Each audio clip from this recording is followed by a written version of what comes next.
Hey guys, I got Chris here. Chris has been a big help. He helped me collect bait to catch these lobsters. Chris and I went out and we actually collected bait. The alewife are swimming up from the ocean for their yearly spawn in the spring. We were able to use our nets, jump in the water and scoop out a bunch using dip nets. If you talk to any lobsterman, they'll tell you no better bait than alewives. Zach and I went down to the harbor, baited our traps, set them off down in the ocean, and then the next day we came back to collect our spoils. Our best trip, we ended up with 8. We collected 6 and 6 another time.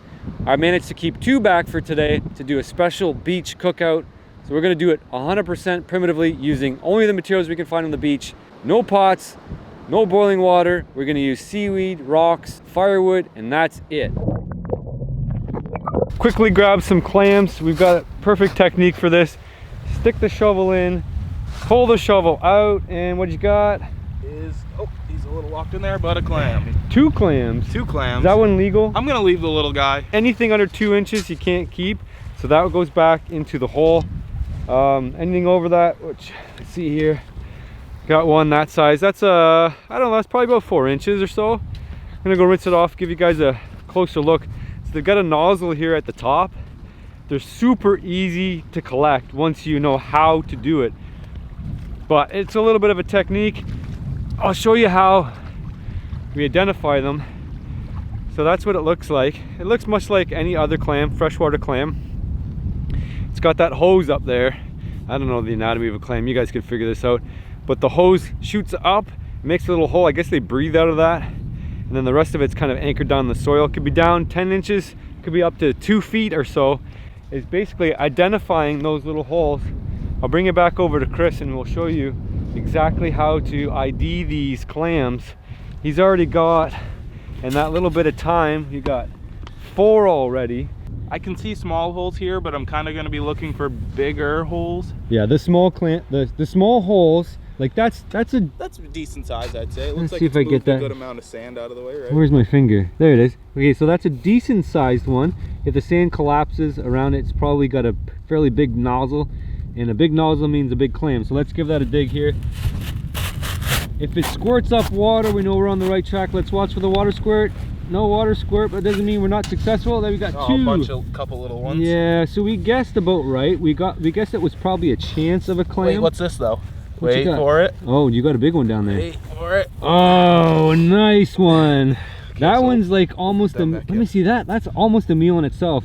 So Chris is gonna put those last ones back in there. Let's wash this one off. This is a good size one. This is about the size of my fist. So that is a good eater. I mean, that's almost a meal in itself right there. Once we get enough of them, we'll fill the bucket up here, toss them in, rinse them out, and get all that soil out. What we don't want to avoid doing is something I see Chris did here, which is break it. We don't want to break the clams, because then all the soil gets mixed inside, or the sand I should say, gets mixed inside, and then you're chewing grit, and that's not really good. That happens when you apply too much pressure to, oh look at it squirted. When you apply, there we go. There, it's squirting now. When you apply too much pressure at the wrong place, you gotta make sure when you shovel, you don't compress the clam and then snap it, and then get all that grit inside. You're gonna end up with grit anyway, because they're clams, but the less you have, the better. And there's a nice hole, that's a good size one. There should be the one there. And there should be one here, and possibly one there, I don't know. Oh, he's got another one here. Nice. Couple of them. They're tiny, but beauty.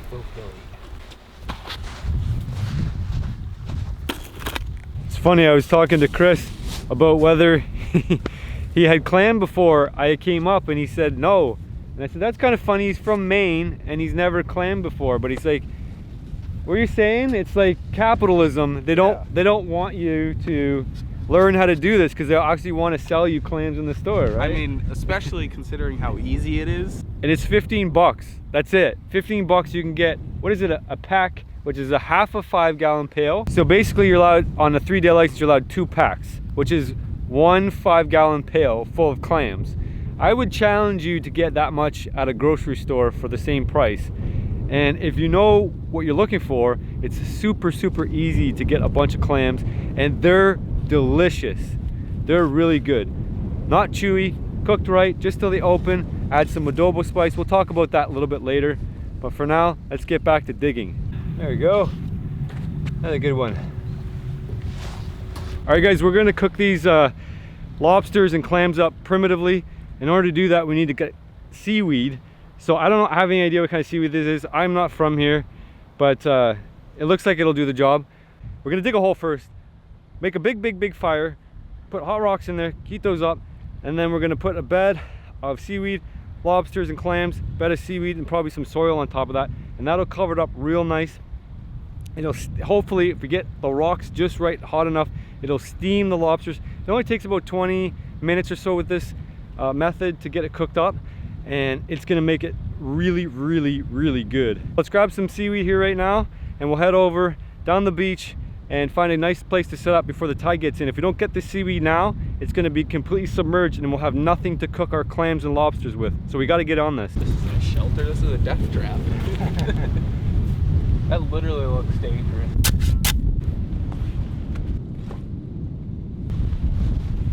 Saw the shelter over here on the beach.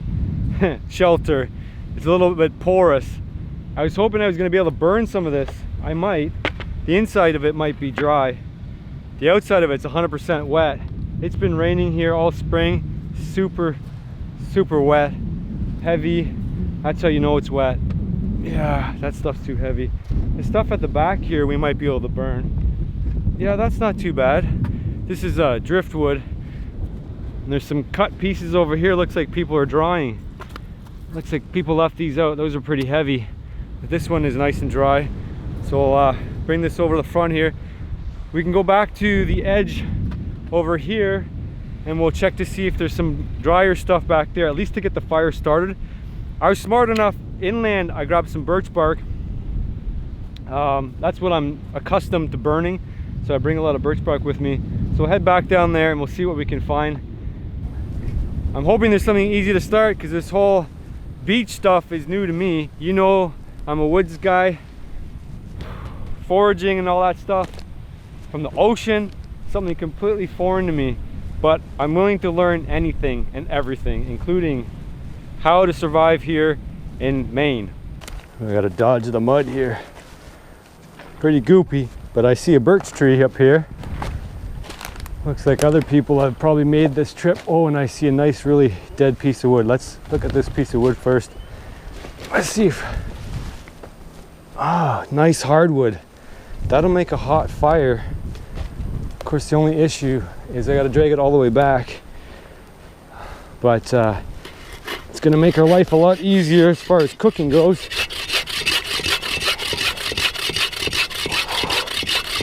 Oh yeah, this is nice and dry. And hardwood. Like really hardwood. Oh. Just how long it's gonna take me to get through it. There's a couple other ones behind me too I can see while I'm cutting. And I got a bunch of,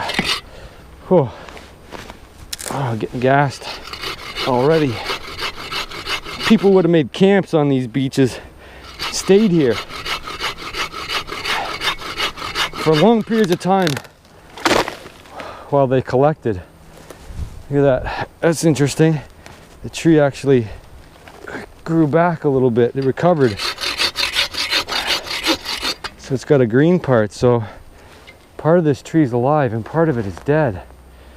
I don't know. I'm not sure if I want it anymore. Oh, drag all this all the way back. Whew.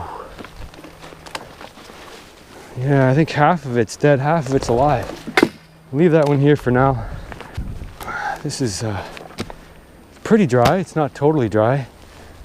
Oh, that one's just punky. That's an accident waiting for me. All I need to do is get myself hurt back here. This is just wet. This is probably my best prospect here. Grab this guy and I'll grab birch bark from this tree up here. And watch, all these rocks are super slippery. Oh, shoot, this is slippery everywhere here. Oh, look at this birch bark. Just ready, waiting for me. Whew, this doesn't hurt the tree at all. They shed this all the time, birch do. Get some big sheets here. Probably should have brought my pack with me, and then I could have managed. Let's maybe we'll just grab these two pieces for now, and then if we want, you see how far that shelter is from here. It's a long walk to get back to our shelter. We don't want to carry more stuff than we can actually manage. It's not exactly the best footing in here. Pretty treacherous. I'm gonna twist an ankle, and then, you know, Chris will have to carry me back. I got some birch bark and a couple dry ones. I got more birch bark as well. Cool. I think the shelter's on the back side's dry. It is? Yeah, so we can use that. Part of it anyway. Get back to our shelter. The wind's picking up a lot too. That's just gonna make our fire burn real hard. Whew. There we go. All right, that's the wood taken care of mostly.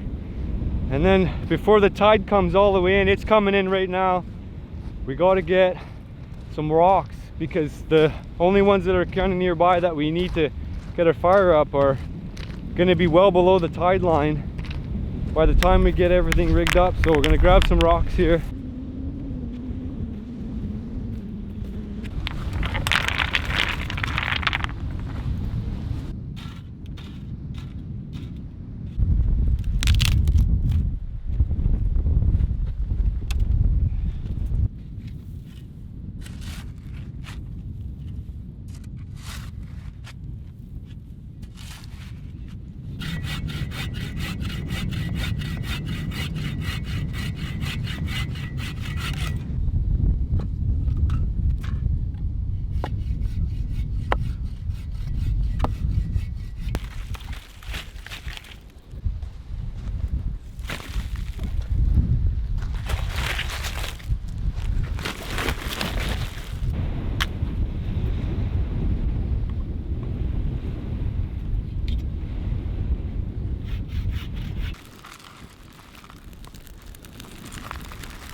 Duck back behind the shelter because we have to put those rocks in there, because they're beach rocks. They're probably full of moisture, and there's always a risk of them exploding as they heat, because the water expands inside the rock, and once it expands, there's no place to go.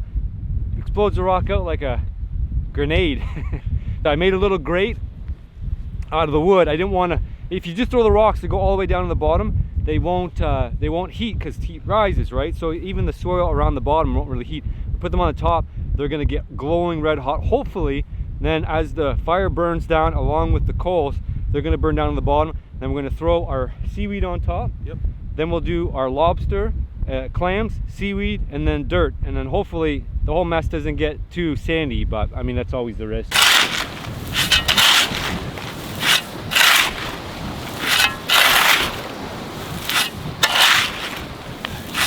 We want to get as many as we can in that pit there without getting hurt. Woo, glowing white hot rocks. So he's making sure to keep his eyes away from the rocks in case they decide to explode. Okay, watch your face. Okay, not too bad. I was expecting a little more. Not too bad. Yeah, it's steaming. Okay, so lobster's in. Make sure you got a nice base. That's it. Perfect. Watch yourself now. Yeah, good idea. Spread them out. Oh yeah. Those lobsters are feeling the burn now a little bit. That's okay. That's what's going to happen. That's how it's going to go. Add the clams in there. Obviously, you want to keep all the heat. You can smell a little bit of burning from the seaweed. Obviously being super duper hot. Okay, want to grab the other seaweed there, Chris? I'll keep doing this. Keep dumping the clams in there. Okay, one, 2 more seconds there. One more. Spread these out. I see. Look at the smoke coming out of there. Okay. Good, cover Yep, it? cover it up. And a nice blanket on there so that we don't get too much sand in our food. Wonderful. Nice. Beautiful job. Nicely blanketed up. Let's tuck in the cracks there so that doesn't fall down. Okay, maybe a little bit more seaweed because we got it. How about some water? Nope, no water. No? Nope, because that'll cool it. Okay. Because we got lots of water already. Now, keep going, that on top. Okay. Yeah. Good. Seal it up. Okay, now if you can grab the shovel, Chris, and bury it. Bury it? Yeah, so this sand back here, just like sprinkle it on so it doesn't fall all the way down to the bottom there. Want to seal that heat in. Nice. Perfect. Now we're talking. You can see some steam coming. You guys see that steam coming up? So Chris is just putting a marker in so we know exactly where the middle is. Look at that steam coming out. So that's not good. We got to bury that because we don't want that heat to escape. So that's a spot where we're losing some of our heat. There we go. Now, if we want to be sure 100% that this is going to cook, now we take our coals and we put it on top. Question is, oh, we got another hole here. Look at that. See that heat coming out? Cover it up. Beauty. Okay. That looks, oh, that's a good sign that that heat's coming out. That means we got a lot of heat. Okay. Pack it down a little bit. Obviously we don't want to step on it. That was a good idea with the stick, Chris. Thanks for thinking of that. Okay. Now, I don't know. Do you feel like we should add that? I think that's hot. Yeah, I think so too. that's hot in there. I think that's hot in there. I think that's good enough. Man, I'm glad I stayed the extra day to do this. I stayed back an extra day just to hang out with Chris and do this cookout on the beach. Yeah, it's so interesting to be here. I mean, I've never spent that much time on the coast like this, doing coastal things. The coastal survival is pretty interesting. And we get to do inland stuff that I know a lot more about, like the river fishing, you know, the hunting. There's lots of deer around, even on Zach's property. You've seen deer almost every day. So many deer here. But the climate here, the trees and all that stuff is very similar to what we see at home. As far as the mixture, deciduous, coniferous. I only went east when I came here. I didn't go really far. South, slightly south, but mostly east. I'm basically 12 hours east. So I barely get into the US. Skipped over from Ontario to Quebec and then down through Vermont and then to Maine. So most of my driving was actually through Canada. I never gone really that far east before, at least not in recent memory. Yeah, I'm glad I did this trip and I'm glad I hung back. You guys should do that too. When you're done your trip, don't rush back and dive back into your social media and your computers and all that stuff. Take time and just kind of mosey on back if you can. Maybe end your trip a little bit early just so that you know you got things in order, and then just mosey back into your regular life. It's really the best way to do it.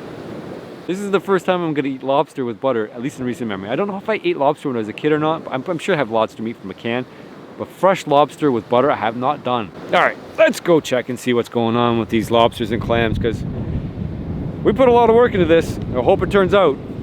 Those antennas popping off like that tell us that they're completely cooked. Look at all the steam coming out of this pit. This is insane. We did it bang on. Perfect job. Check that out. Nice and cooked, nice and warm. Those clams are opening. That's what we want them to do. As soon as they're open, they're finished. Look at all that meat inside there. Beautiful. We got a little bit of sand in there, but not enough to bother us. We can easily wash that off. You did a pretty sweet job. All right, let's get to it. Let's grab a few. We'll go sit down around the back of the shelter, dig in. What'd you say, restaurant quality presentation? Yeah. Yeah, look at that. All lined up, ducks in a row. That is a feast.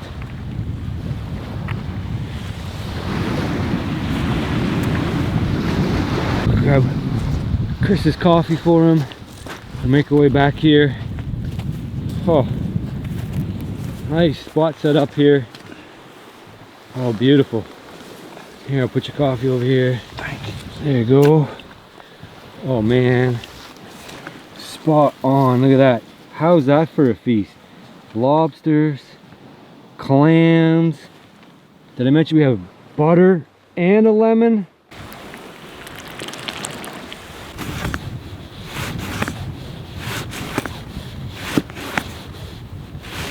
Alright guys, this video is sponsored by me. My Wadobo spice. Also sponsored by lobsters and clams. Main seafood. Yeah, you can buy this at Zach's website. Zach, the Fowler's Maker Mischief, I think it is. Link will be down in the description. We put this on everything. It tastes good on everything. It tastes good on clams. It tastes good on lobsters. It tastes good on porcupine. It tastes good on rattlesnake. Trout. Birds. Everything. It tastes good on chicken. It tastes good on turkey. It tastes good on steak. Deer. It doesn't matter. You put it on everything. I've heard people put it on popcorn and like it. So, all right, ready? Dig in? Ready to go. What, lobster first, or? Yeah, I mean that's the main. You got the tail off already. Pretend it's having a sleep, and then what we're gonna do is pull back like so, like that, and then we're going to do the same thing at the back again. That's what the lobster was eating. Green stomach valve. Before it died. There's more of that in the front. I'm not going to be worried about that right now. We're going to take it from the back. We're going to push a gigantic piece of meat. We're going to drink the salt water. There could be some fats and proteins and flavor in there. Add some adobo to the tail. Okay, I'll leave that for you when you want it. That's the first bite of a hard-earned lobster.